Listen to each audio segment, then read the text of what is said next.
à tous, bienvenue sur le plateau de Delsaf Media. Je suis ravie de vous retrouver pour ce nouveau numéro d'Impact, votre émission qui décrypte le business à retrouver sur News 93. Se lancer dans l'entrepreneuriat, oui, à condition d'être bien accompagné. En 2025, plus d'1 million de nouvelles entreprises ont été enregistrées, un record selon l'INSEE.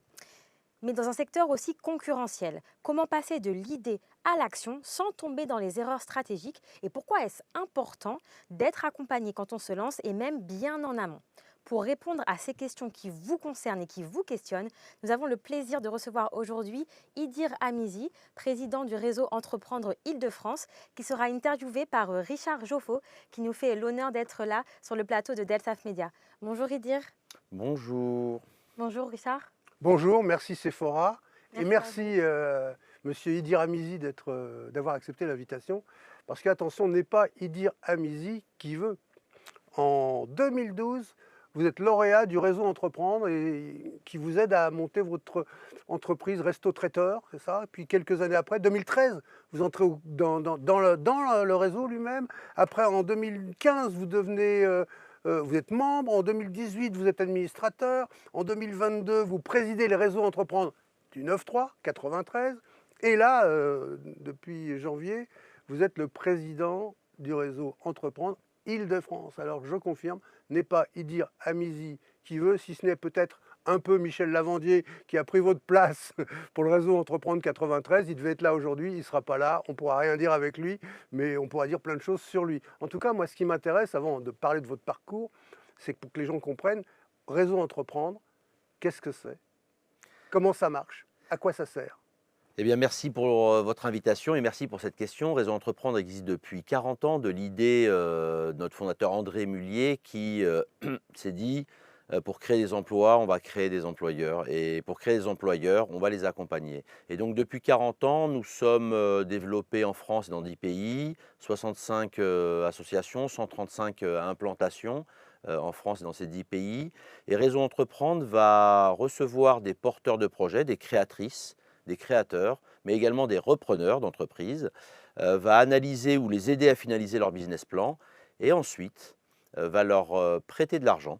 Ça, c'est un sujet très important, un prêt d'honneur consenti sans intérêt, sans caution, sans garantie. Et le plus important, c'est l'accompagnement. Un accompagnement individuel avec un chef d'entreprise bénévole qui va accompagner ce porteur de projet pendant 2 ans et également un accompagnement collectif puisque tous les jeunes créateurs de sa promotion, de son département, vont être dans votre promotion. Et donc, on va édulcorer ce parcours de la création, de cours magistraux et d'échanges avec leurs confrères. Et vous parliez d'accompagnement. Donc pour les jeunes qui nous regardent sur News 93, c'est un accompagnement qui est à la fois financier et humain. Est-ce que vous pouvez nous en dire un petit peu plus? Alors, si vous avez une idée, un projet, une création ou une reprise, venez faire toc-toc en Seine-Saint-Denis, mais également sur toute la France. En l'occurrence, moi, je représente les 8 départements. Il y a une antenne par département. Et on étudiera votre business plan, on l'améliorera. Ensuite, vous allez rencontrer des chefs d'entreprise qui vont vous donner leur avis sur votre projet, un avis très simple.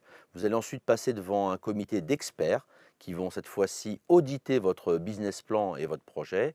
Et si tous les feux sont au vert, on va vous prêter en moyenne 38 000 euros. Là, ça c'est le prêt moyen, donc c'est de 15 000 à 60 000 euros C'est quand même pas rien, hein. à taux zéro.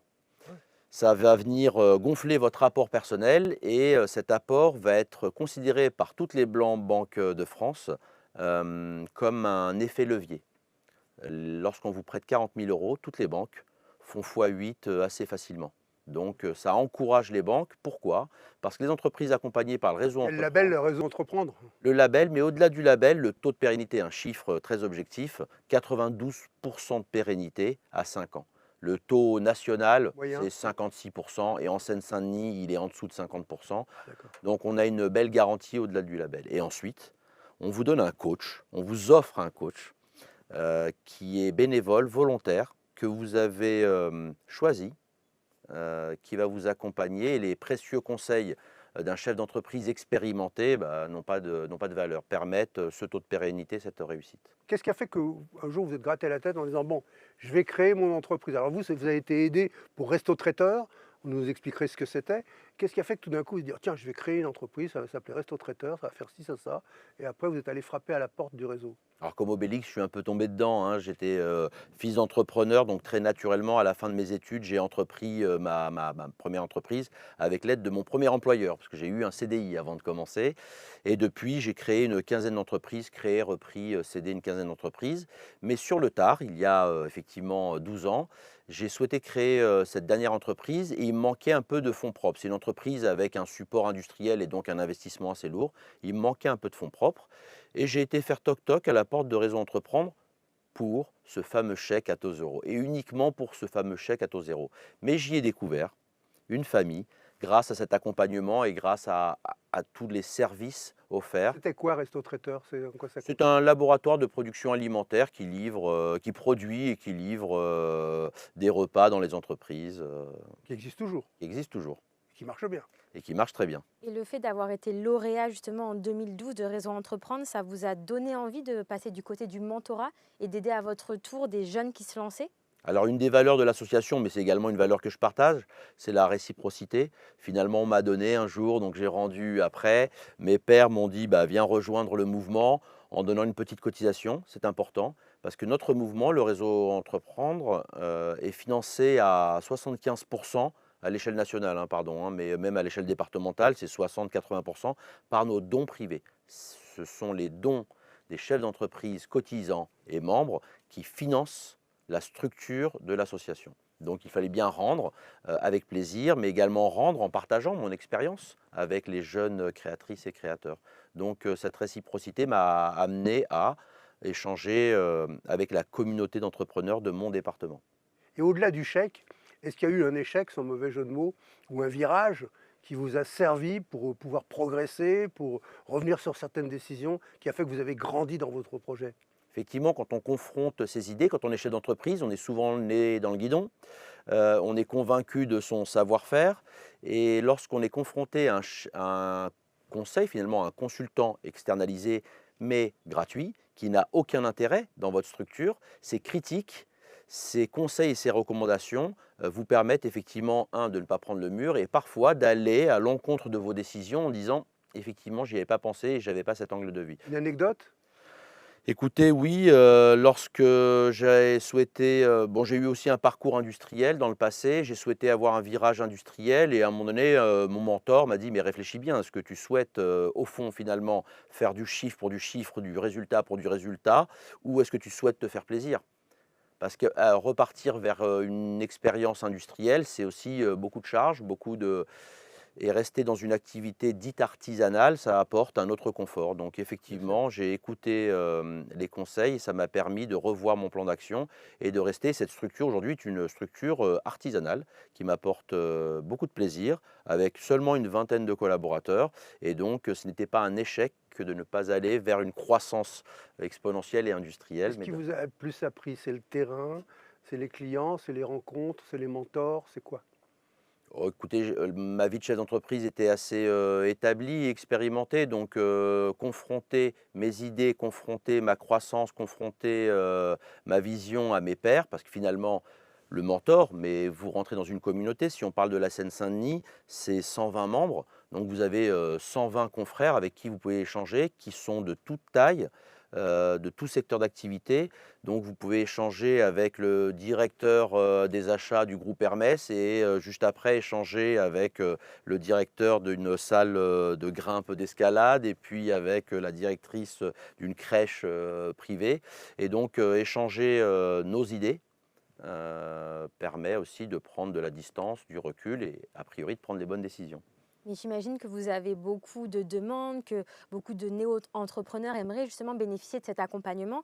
Donc là, voilà, si je me mets dans la tête d'un jeune qui nous regarde et qui a envie d'intégrer le réseau Entreprendre, qu'est-ce qu'il faut faire? Quels sont les prérequis? Comment est-ce que je peux faire pour être lauréat, pour être accepté dans le réseau? Alors vous candidatez sur notre site internet ou vous nous contactez, hein, parce qu'on répond encore au téléphone et aux emails, bien évidemment. Chaque département est doté d'un directeur, d'une directrice et d'une équipe, hein, et on va filtrer votre dossier. Je vais donner un exemple, puisque nous sommes dans vos studios en Seine-Saint-Denis. Le département de la Seine-Saint-Denis reçoit, en fonction des années, entre 500 et 600 demandes. In fine, seulement 15 à 20 dossiers sont retenus. Ah oui, quand Ah même, oui. c'est Donc le filtre est très sélectif. Pourquoi? Chez Réseau Entreprendre, une de nos spécificités, ce sont les entreprises à fort potentiel de création d'emplois. Donc on oriente effectivement tout le parcours de présélection vers les porteurs de projets qui souhaitent créer de l'emploi. On en demande un minimum de 3 à 5 ans, c'est le minimum. La moyenne était 28, mais on a bien évidemment beaucoup d'exemples de création sur ce département qui ont créé 200, 300, 500, 2000 emplois. C'est notre credo. Je ne vais pas faire de publicité pour nos confrères, mais il n'y a pas de concurrence dans notre secteur d'activité. Il y a d'autres mouvements associatifs qui accompagnent les porteurs de oui. projets qui créent peu d'emplois ou qui ne créent déjà que l'emploi, ce qui est déjà très bien. Et si on postule et qu'on n'est pas retenu la première année, est-ce qu'on peut repostuler l'année d'après, par exemple? Autant de fois que vous voulez, mais a priori, très rapidement, le filtre qui se fait sur les critères de moyens, les critères de développement, les critères d'emploi vont faire que vous allez pas revenir chez nous, vous allez certainement aller chez un de nos confrères. Donc on parle vrai chez Réseau Entreprendre et les entreprises qui sont sélectionnées. Et je vous rappelle qu'un entrepreneur, bien sûr, parfois retente sa chance plus tard, mais a priori, un entrepreneur, lorsque l'idée est née, il la crée tout de suite, il ne revient pas Oui, 1 an ou c'est 2 ans vrai. après. Qu'est-ce qui vous a le plus surpris quand vous êtes passé du statut d'entrepreneur au statut de président de réseau? Tout d'un coup, les problématiques n'étaient pas les mêmes, les points de vue devaient différer, la prise de hauteur est différente. Alors un avantage chez Réseau Entreprendre, comme je vous le disais, nous sommes financés essentiellement, majoritairement par nos dons, par nos cotisations. Donc on n'a pas de pression déjà fiscale, financière ou politique. On est libre et autonome. Deuxièmement, il y a une valeur qui est très importante, vous allez peut-être en rire, mais c'est la bienveillance. C'est-à-dire que lorsqu'un porteur de projet se présente à nous, même si le business plan peut être un peu bancal, même si le financement n'est pas totalement abouti, si l'homme ou la femme qui porte ce projet a des valeurs et qu'on croit en elle, on va investir. Nous ne sommes pas des banquiers, Vous pariez encore sur l'homme, on quoi. parie encore sur la femme ou sur l'homme. Effectivement, donc c'est ce qui m'a plu, contrairement au circuit classique de business angel et ou financier et bancaire. Chez Réseau Entreprendre, il y a cette valeur. Donc Donc on pour être peut. concret, si quelqu'un vient vous voir et qu'il vous semble vraiment, allez, jouable, on va dire, on disait un mot comme ça, avec un projet qui dans l'esprit est intéressant, mais le tableur, ça ne marche pas du tout, vous allez l'aider et à refaire son tableur pour que le projet devienne viable. Exactement, on a des chargés d'études spécialistes, des analystes financiers, bénévoles aussi, qui vont rendre son tableur fiable. Et derrière, vous savez, un tableur, un business plan, c'est réalisé à 5%. 95% des business plans de création ne sont pas réalisés en l'état. Ils sont soit bien évidemment dépassés ou pas. L'idée, c'est que l'accompagnement collectif et individuel vont permettre à cet entrepreneur de trouver sa voie. Et sa voie, ce n'est pas toujours celle qu'il ou elle a imaginée en écrivant les premières lignes de sa création d'entreprise. Donc voilà, c'est ce qui m'a plu, c'est mon engagement citoyen, je ne suis pas politique, mon engagement c'est d'être un citoyen entrepreneur et donc d'aider mes pairs, ma famille, les créatrices, les créateurs à trouver leur voie. Et justement, je voulais vous attirer votre attention sur un point. C'est vrai qu'en ce moment, le marché du travail est saturé, le taux de chômage chez les jeunes est assez élevé. Dans ce contexte, est-ce qu'il faut continuer à pousser les jeunes à entreprendre? Alors, je n'ai pas la même vision que vous, permettez-moi. Le marché du travail n'est pas saturé. Nous, créateurs d'emplois, recruteurs, employeurs, chefs d'entreprise, on a encore beaucoup de postes à pourvoir. Après, selon l'INSEE, on est quand même à 20% de chômage chez les jeunes de 15 à 24 Chez ans. les jeunes qui se cherchent, et effectivement, alors moi je passe pas de message et je ne fais pas de conflit générationnel, mais effectivement, si on veut travailler en France et en Île-de-France, puisque je représente l'Île-de-France, il y a du travail. C'est l'inverse. Nous, les chefs d'entreprise, on limite notre croissance et notre structuration parce qu'on a beaucoup de difficultés de recrutement.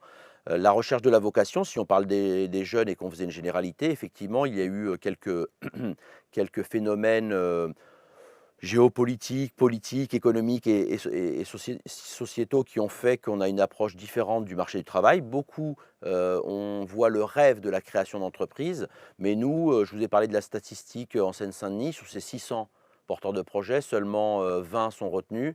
C'est qu'effectivement, dans l'eau, beaucoup de porteurs de projets, rêvent ou ne mettent pas les moyens. La création d'entreprise, elle est à la portée de tous, mais elle est à la portée de tous à condition d'un minimum d'engagement, d'un minimum de moyens. Donc on ne dissuade pas, mais effectivement, il faut savoir faire entendre raison à certains et leur dire, c'est peut-être pas pour vous l'entrepreneuriat, Et donc peut-être qu'être employé, c'est une réussite aussi. Ce n'est pas une fin en soi d'être employeur et créateur d'entreprise. On le voit bien, il y a beaucoup d'idées reçues finalement sur à la fois le monde du travail et sur l'entrepreneuriat. Quelle est l'idée reçue que votre parcours vous permet de contredire avec l'expérience que vous avez? La grosse idée reçue. C'est qu'effectivement, un chef d'entreprise, un patron, est libre. En fait, on n'est pas plus libre en étant chef d'entreprise et créateur qu'en étant employé. On a des contraintes, on a des engagements. Il faut le savoir, les premières années de création d'entreprise, les chefs d'entreprise ne se payent pas ou se payent moins que le salaire minimum pendant les 2 premières années. Ça, c'est une statistique. Plus de 50% des créateurs d'entreprise se payent moins que le SMIC les 2 premières années. Donc le rêve, l'Eldorado du chef d'entreprise qui immédiatement est cash, c'est faux. Donc, et même lorsque notre entreprise donne l'apparence d'avoir atteint ses objectifs et d'aboutir, le chef d'entreprise, c'est un citoyen qui est constamment engagé, qui remet tout en jeu. Donc, effectivement, le cliché du patron, avec un gros revenu, une belle voiture et un équilibre et qui travaille peu, est faux. Le chef d'entreprise travaille constamment et il est tout le temps sur la brèche, même quand son entreprise présente des résultats, une croissance positive, on est là. Et vous parliez, Idir Ramizi, d'équilibre quand on est chef d'entreprise et comment concilier la vie de famille aussi, la vie personnelle avec une vie entrepreneuriale, avec une vie professionnelle qui, comme vous l'avez dit, est très intense au début, pendant les premières années de création d'entreprise. Dans notre accompagnement, on a ce qu'on appelle une météo. Tous les mois, on voit les lauréats, les porteurs de projets, les créateurs d'entreprises. On les voit et dans cette météo, on parle bien évidemment de trésorerie, de ressources humaines, enfin, on parle de tous les sujets liés à l'entreprise, mais on parle aussi, on se permet, puisqu'on a cette approche bénévole et humain, on se permet de parler de vie privée. Et donc notre rôle aussi, c'est de rappeler qu'un chef d'entreprise, il est effectivement le garant, le porteur du projet, mais il se doit de faire attention à ses employés et de faire attention à lui. Donc on l'invite à préserver effectivement cet équilibre avec un temps de travail raisonnable, avec une pensée. On parle des époux, des épouses, des enfants lors de nos rendez-vous. Un chef d'entreprise, c'est un peu comme la maman, il faut qu'elle se préserve, qu'elle dorme, qu'elle fasse ses nuits, qu'elle prenne soin d'elle pour être forte pour ses enfants. Là, c'est pareil. Qu'est-ce que vous avez appris des entrepreneurs d'aujourd'hui que vous n'auriez pas entendu il y a 15-20 ans?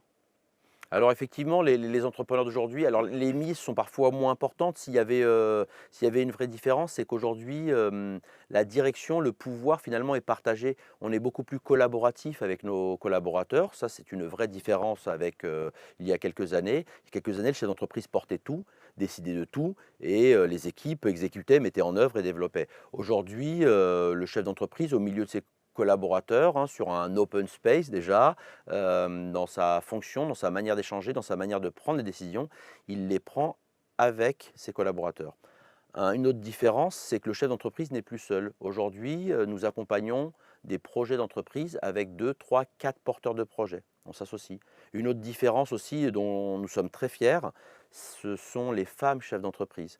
Il y a quelques années, on faisait peut-être de la discrimination positive pour pousser les femmes à assumer leur envie d'entreprendre. Aujourd'hui, on n'a plus vraiment besoin de le faire et on est ravis de pouvoir compter sur un département jusqu'à 40% de femmes porteuses de projets qui s'épanouissent. Et ça permet justement, pour faire un lien avec la vie privée, l'arrivée des femmes dirigeantes, créatrices d'entreprises, a permis aussi de mettre dans les débats et au quotidien ces questions justement de vie privée sur lesquelles les hommes, entre eux, portaient peut-être moins d'attention dans le passé. Voilà la différence. Dans votre réponse, il y a une petite mention qui m'a interrogé. Vous dites que les entrepreneurs vont investir. Est-ce que dans le réseau Entreprendre, il y a des membres du réseau qui, en regardant un projet, décident pour eux-mêmes et pas simplement pour le réseau, de dire: ah, là, moi, je vais investir dans cette boîte-là, je vais prendre des participations. Est-ce que c'est autorisé? Est-ce que ça se fait? Est-ce que ça ne se fait pas? Alors je vais vous raconter une anecdote personnelle. J'ai été mentor, accompagnateur d'un jeune start-upper et lors de cet accompagnement, assez rapidement, au bout de 18 mois, il m'a demandé un petit coup de pouce. Il m'a demandé si je pouvais lui prêter 20 000 euros. J'avais la En plus chance. du chèque Alors ça, c'était l'association, mais à titre privé. Il m'a demandé à En plus titre du chèque de privé. l'association. Exactement. Ah, d'accord. Il avait besoin d'un petit coup de pouce de trésorerie pour un investissement. Il m'a demandé 20 000 euros. Et je lui ai dit que, effectivement, notre convention ne nous permettait pas de le faire. Il m'a demandé si je pouvais le faire d'une autre manière, peut-être mettre au nom de mon épouse, de Ouais. mon neveu ou de quelqu'un. Je lui ai dit non. Ces 20 000 euros, il en avait vraiment besoin et il m'a proposé 20% de son capital. Là, vous avez pris Aujourd'hui, une participation, là, c'est plus j'aurais un prêt. pu. J'aurais pu. Enfin, vous ne l'avez peut-être pas fait. Par éthique, nous signons, nous, une charte avec nos lauréats et on ne peut pas être jugé parti finalement et D'accord. influent. L'anecdote que je terminais, c'est que ces 20 000 euros, aujourd'hui, représentent 150 millions d'euros si j'avais effectivement pris des participations. Je n'ai aucun regret, je raconte cette anecdote Oui, avec vous avez plaisir. respecté l'éthique. Effectivement, vous êtes mentor, vous accompagnez quelqu'un, vous avez une relation avec, non pas hiérarchique, mais vous avez tout de même une relation qui vous permettrait de profiter de sa jeunesse, de sa crédulité quelque part. Donc on ne le fait pas. Non, lorsque nous sommes mentors, les membres de notre association signent un engagement et n'ont pas le droit d'investir dans les entreprises qui sont lauréates dans leur département. Alors, pour l'anecdote, comment il s'est débrouillé pour avoir les 20 000 euros finalement? Eh bien, écoutez, il a trouvé effectivement sur mes conseils, puisque j'étais son mentor, Voilà. il a trouvé d'autres sources, et je suis bien content que l'entité et la personne qui lui est prêtée aujourd'hui Fait ait eu un... fois 20, fois 30, fois 50. Exactement. Voilà. Mais justement, par rapport à cette activité de mentorat, c'est bénévole, comme vous l'aviez dit, c'est 1300 bénévoles d'ailleurs, chefs d'entreprise dans le réseau Entreprendre qui accompagnent ces jeunes. Mais comment est-ce qu'on peut réussir à concilier une activité bénévole, une activité professionnelle de chef d'entreprise, notre vie familiale aussi? On pourrait se demander, voilà, est-ce que ce mentorat est vraiment à la hauteur des attentes que vous fixez? Est-ce que vous avez vraiment le temps d'accompagner les jeunes? Alors, une précision, 1300 membres, c'est sur l'Île-de-France, mais autrement, nous sommes 15 000 membres en France et dans les 10 pays où nous sommes implantés, Réseau Entreprendre. Alors, une deuxième correction, mais c'est de ma faute, c'est dans mon vocabulaire, je vais parler de bénévoles. Je vais corriger ce terme, nous sommes des contributeurs, parce qu'un bénévole, il vient, il donne du temps et il repart. Un contributeur, il fait un chèque, et en plus, il donne du temps. Donc moi, en tant que membre contributeur, tous les ans, je fais un chèque à l'association qui lui permet son fonctionnement et en plus, je donne du temps. Et ensuite, pour répondre à la notion de temps, c'est assez libre. C'est-à-dire que lorsque vous êtes membre, vous choisissez. On peut vous solliciter 1 heure par mois, on peut vous solliciter 2 heures par mois, on peut vous solliciter 4 heures par mois. Le Graal, on peut vous solliciter une journée par mois. C'est-à-dire que si on vous envoie un dossier de business plan juste à lire en diagonale, ça peut être 1 heure par mois. Si vous voulez assister à un comité, vous savez, à un jury, les fameux jurys dont je parlais tout à l'heure, vous pouvez donner 2 heures par mois. Et si vous voulez être mentor, accompagnateur, pardon, pas mentor, mais accompagnateur, vous pouvez effectivement offrir une demi-journée et ou une journée par mois à l'association. Donc c'est assez libre. Les équipes vous sollicitent via notre application et vous dites je suis libre ou je ne suis pas libre. Par contre, lorsque vous prenez l'engagement d'accompagner un créateur ou une créatrice, là vous devez vous engager 1 fois par mois à lui donner ce temps qui peut être d'une demi-journée à une journée par mois. Parlons de la mentalité du jeune entrepreneur qui vous sollicite. Ça y est, il a passé le cap, il est admis, il va avoir son chèque, on va vous nommer mentor, vous êtes mentor. Quelles sont les difficultés que vous rencontrez face à lui? Qu'est-ce que vous avez le plus de mal à transmettre? L'endurance, la méthode, l'humilité, ou il a sa personnalité, il est peut-être sûr de son fait, il y a des choses, peut-être vous avez à vous battre contre lui parfois. Quelles sont les données comme ça, relationnelles, les plus surprenantes, les plus difficiles que vous avez eu à rencontrer? Alors la bonne pratique, c'est sur la base du volontariat. L'accompagnateur est volontaire et le lauréat est volontaire. Ils se sont choisis, comme dans un mariage, comme dans une union. On n'a pas imposé l'union de ce binôme. Ça, c'est la première chose. La deuxième chose, grâce aujourd'hui aux moyens digitaux, c'est facile de faire une visio, donc la fréquence des réunions et la structuration des échanges est assez bien établie. Donc on a des points, des critères à évaluer. Enfin, on fait des rapprochements de profils qui n'ont rien à voir. Moi, actuellement, je suis accompagnateur, mentor d'un jeune qui fait de l'agriculture. Je n'ai jamais été agriculteur, je n'ai aucune compétence en termes d'agriculture. Et grâce à ça, dans l'échange, par rapport à un mentorat d'expérience, on va parler de ces informations, de ces sujets à lui, mais avec une vision totalement détachée et sans jugement. Je ne vais pas me permettre de juger un agriculteur alors que je n'ai aucune compétence en agriculture. En revanche, je vais lui permettre, comme un effet miroir, de le faire parler sur des questions de comptabilité, de finances, de trésorerie, de ressources humaines, de développement, de communication, de façon très large et détachée, mais sans parti pris ou sans, comment dire, sans expertise ou prétention de maîtriser la donne. Voilà, c'est pour ça que ça fonctionne très bien. Ensuite, la difficulté, c'est qu'un créateur ou une créatrice, les premières années, il est au four et au moulin. Donc réussir à capter une demi-journée ou une journée de son temps, c'est difficile, c'est vrai, il faut le reconnaître, mais l'accompagnateur, chef d'entreprise, prend beaucoup de plaisir. Pour ma part, c'est une récréation, c'est un vrai moment de... C'est comme un rendez-vous professionnel, finalement, vous le fixez dans votre agenda et vous partez. Si en plus d'un rendez-vous professionnel, c'est sans obligation pour le plaisir de donner en tant que Et vous citoyen, apprenez énormément aussi. alors vous donnez autant que vous recevez, effectivement. Vous donnez autant que vous recevez, c'est une très belle manière de clôturer cet échange. Merci Idira Amizi et merci beaucoup Merci. Richard également. Et merci à vous de nous avoir suivis sur News 93. On espère que cette émission vous aura plu et on vous retrouve très vite sur le plateau de Delsaf Media pour un nouveau numéro.